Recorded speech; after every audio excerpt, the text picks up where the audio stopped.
Assalamualaikum warahmatullahi wabarakatuh. Kami dari kelompok 4 akan mempresentasikan sebuah materi dengan tema kesetimbangan kimia. Guna memenuhi tugas kami sebagai mahasiswa Prodi Pendidikan Biologi dalam mata kuliah Kimia Dasar yang diampu oleh Ibu Sri Rahmania MPD. Kami kelompok 4 yang terdiri dari Salsabila Khairunisa, Fahmi Nurlaili, dan Naili Iza. Adapun subbab yang akan dibahas adalah yang pertama, konsep kesetimbangan dan macam-macamnya. 2. Memecahkan masalah terkait perhitungan tetapan kesetimbangan. 3. Menganalisis faktor-faktor yang mempengaruhi pergeseran kesetimbangan. Dan terakhir, contoh kesetimbangan dalam kehidupan sehari-hari. Adapun subbab pertama, yakni konsep kesetimbangan dan macam-macamnya, yang akan disampaikan oleh saya, Salsabila Qori, sebagai pemateri. Konsep kesetimbangan. Kesetimbangan kimia menjelaskan keadaan di mana laju reaksi maju dan laju reaksi balik sama besar, dan di mana konsentrasi reaktan dan produk tetap tidak berubah seiring berjalannya waktu. Artinya, suatu reaksi bisa dikatakan setimbang apabila laju pengurangan reaktan sama dengan laju pertambahan produk. Antara reaktan dan produk mempunyai konsentrasi yang tetap, tidak berubah walau termakan waktu. Kemudian ada beberapa hal yang harus diperhatikan dalam konsep kesetimbangan. Yang pertama, konsentrasi masing-masing reaktan dan produk mempunyai konstan di titik keseimbangan. Artinya, selama tidak ada faktor yang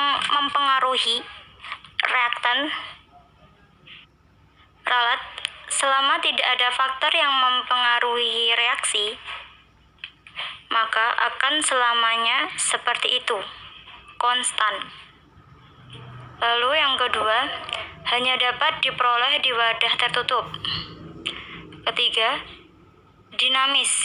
Maknanya kesetimbangan pada laju reaksi maju sama dengan laju reaksi mundur. Dan keempat, yang terakhir, katalis tidak mengubah keadaan setimbang, tetapi mengubah waktu yang diperlukan untuk menjadi setimbang. Berarti katalis di sini tidak berfungsi sebagai pengubah keadaan. Ia hanya berperan sebagai yang menentukan cepat atau lambatnya suatu reaksi. Contoh pada pembuatan senyawa padatan amonium klorida. Reaktan terdiri dari amonia dan asam klorida. Apabila diberi katalis, hasilnya akan tetap menjadi amonium klorida. Hanya saja mungkin memakan waktu yang lebih ringkas. Next, macam-macam kesetimbangan. Terdapat dua macam kesetimbangan kimia. Yang pertama, kesetimbangan homogen atau homogeneous equilibrium. Berlaku untuk reaksi yang semua spesies bereaksinya berada pada fase yang sama. Contoh dari kesetimbangan homogen dari fase gas adalah penguraian dinitrogen tetraoksida, yang mana baik reaktan ataupun produknya berupa fase gas. Kemudian kesetimbangan yang kedua yaitu kesetimbangan heterogen atau heterogeneous equilibrium. Berlaku untuk reaksi yang melibatkan reaktan dan produk yang mana fasenya berbeda. Contoh ketika pembuatan senyawa padatan amonium klorida pada industri kimia, yang mana reaktan berupa gas, yakni amonia dan asam klorida, yang menghasilkan produk sebuah padatan amonium klorida.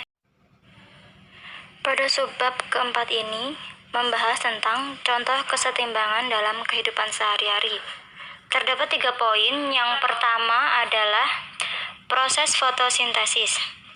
Seperti yang kita tahu, tumbuhan mendapatkan makanan dari proses fotosintesis.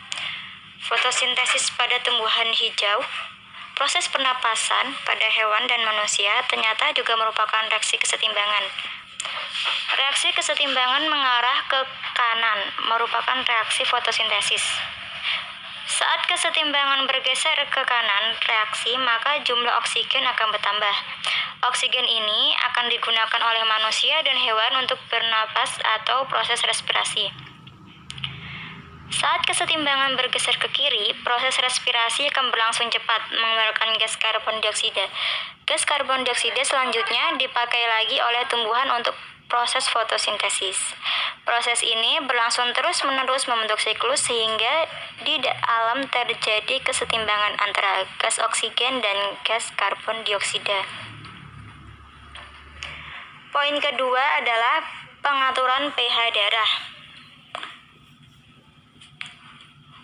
Dalam tubuh kita, pH darah yang harus dipertahankan sekitar 7,4. Yang akan mempertahankannya adalah larutan penyangga, yaitu asam karbonat. Plasma darah memiliki gas karbon dioksida. Gas karbon dioksida membentuk pasangan asam basa konjugasi antara asam karbonat dengan ion hidrogen atau H+ untuk mempertahankan pH.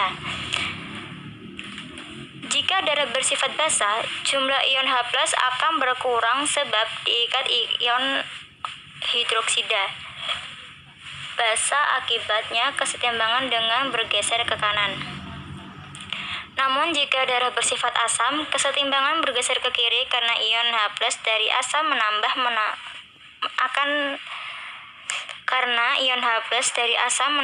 konsentrasi ion H+ pada asam karbonat. Jadi, jika sedikit saja pH darah terganggu, maka bisa berbahaya bagi tubuh karena mengganggu pengikatan oksigen. Poin terakhir dalam sebab ini adalah siklus oksigen dalam tubuh. Dalam tubuh, oksigen diangkut dan diikat oleh hemoglobin dalam darah. Oksigen diangkut oleh darah menuju paru-paru. Semakin lama, jumlah oksigen dalam darah semakin bertambah banyak. Nah, di dalam paru-paru, kesetimbangan bergeser ke kanan.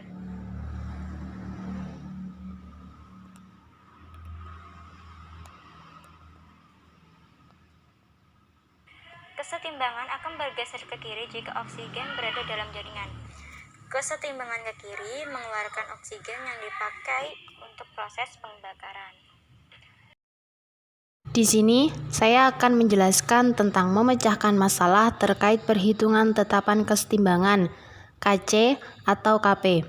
Reaksi kesetimbangan adalah reaksi yang berlangsung dua arah atau bolak-balik. Persamaan reaksi dituliskan menggunakan tanda panah reaksi bolak-balik. Tetapan kesetimbangan atau K merupakan konstanta perbandingan zat ruas kanan dengan ruas kiri pada suatu reaksi kesetimbangan. Ada dua macam kesetimbangan, yaitu KC dan KP. Perbedaan dari keduanya adalah KC, yaitu diukur berdasarkan konsentrasi molar zat-zat yang terlibat, dan sedangkan KP diukur berdasarkan tekanan parsial gas-gas yang terlibat. Contoh dan bagian-bagian dari reaksi kesetimbangan. Di sini ada contoh dari reaksi kesetimbangan. 4AS ditambah 2BC2L 4ACIQ ditambah B2G. Dari contoh reaksi kesetimbangan dapat ditentukan bagian-bagian dari reaksi. Yang pertama yaitu panah reaksi atau panah bolak-balik adalah membagi persamaan menjadi dua ruas, ruas kiri dan ruas kanan. Yang kedua yaitu zat yang terlibat dalam persamaan reaksi. Ada dua bagian, yaitu ruas kiri dan ruas kanan. Ruas kiri yang terdiri dari A dan BC2, sedangkan ruas kanan terdiri dari AC dan B2. Yang ketiga, koefisien, yaitu persamaan reaksi. Di sini ada 4 koefisien. Yang pertama koefisien A, yaitu 4, koefisien BC2 ada 2, koefisien AC ada 2, koefisien B2 ada 1. Dan yang terakhir, fasa zat, yaitu zat-zat yang terlibat dalam persamaan reaksi di atas. Ada 4 fasa zat. Yang pertama, fasa zat A, yaitu S atau solid atau padat. Fasa zat BC, yaitu L, liquid atau cair. Fasa zat AC, IQ, aqueous atau larut dalam air. Dan fasa zat B2, G atau gas. Rumus ketetapan kesetimbangan ada dua, yaitu mencari KC dan KP. Yang pertama, mencari KC. KC sama dengan Z ruas kanan koefisien per Z ruas kiri koefisien. Langkah pertama, yaitu menentukan koefisien persamaan reaksi. Lalu, memasukkan angka ke dalam rumus dan akan menghasilkan nilai dari KC tersebut. Kedua, yaitu rumus mencari KP. KP sama dengan tekanan parsial Z ruas kanan koefisien per tekanan parsial Z ruas kiri koefisien. Langkah pertama yang dilakukan yaitu menentukan koefisien persamaan reaksi terlebih dahulu dan memasukkan angka ke dalam rumus, lalu akan menghasilkan nilai dari KP tersebut. Kedua, yaitu rumus mencari KP.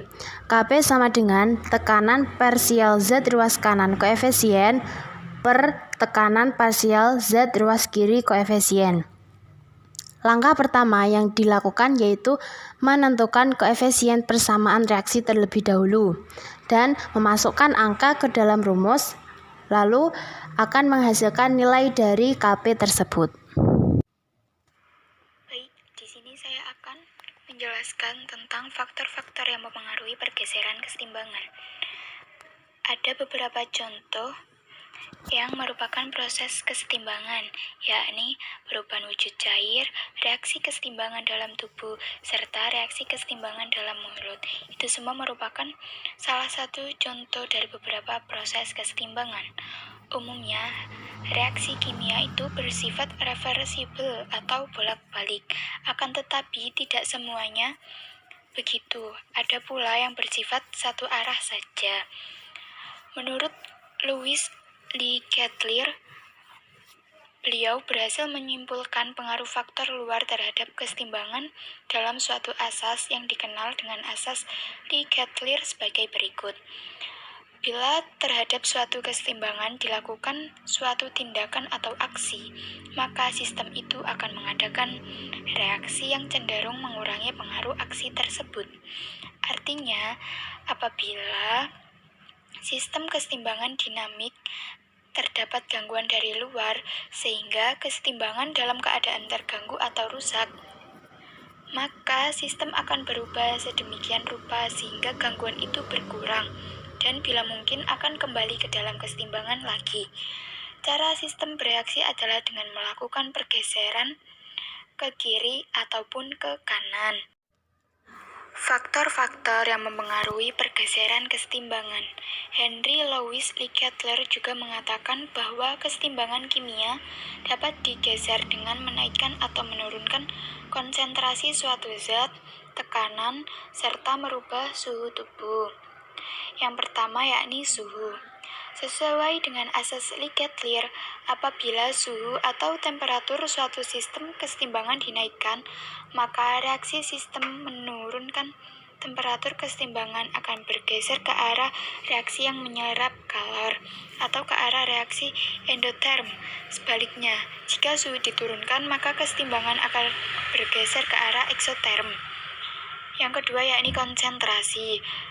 Sesuai dengan asas Leclerc, yakni reaksi sama dengan min aksi. Jadi, apabila konsentrasi salah satu komponen diperbesar, maka reaksi sistem akan mengurangi komponen tersebut. Begitu pula sebaliknya, apabila konsentrasi salah satu komponen diperkecil, maka reaksi sistem adalah menambah komponen itu. Yang ketiga yakni tekanan dan volume. Penambahan tekanan dengan cara memperkecil volume akan memperbesar konsentrasi semua komponen. Yang sesuai dengan asas Leclerc, maka sistem akan bereaksi dengan mengurangi tekanan tersebut. Sebagaimana yang diketahui, tekanan gas bergantung pada jumlah molekul dan tidak bergantung pada jenis gas. Oleh karena itu, untuk mengurangi tekanan, maka reaksi kesetimbangan akan bergeser ke arah yang jumlah koefisiennya lebih kecil. Sebaliknya, Apabila tekanan dikurangi dengan cara memperbesar volume, maka sistem akan bereaksi dengan menambah tekanan dengan cara menambah jumlah molekul reaksi dan bergeser ke arah yang jumlah koefisiennya lebih besar. Penerapan kesetimbangan dalam bidang industri. Pada bagian ini akan dibahas tentang hubungan perubahan suhu terhadap konversi reaksi epoksidasi asam oleat berbasis sawit. Apa sih epoksidasi asam oleat itu? Epoksidasi asam oleat merupakan reaksi eksoterm reversibel. Epoksidasi asam oleat dengan asam performat yang dibentuk secara in situ dalam suatu sistem reaksi katalis padat.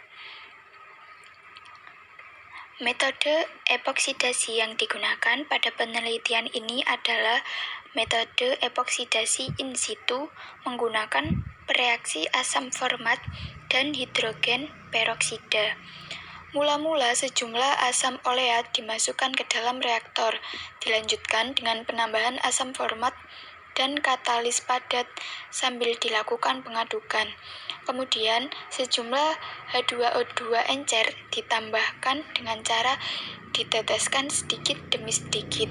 Waktu reaksi dihitung mulai selesainya penambahan H2O2 sampai pada mencapai suhu yang ditetapkan.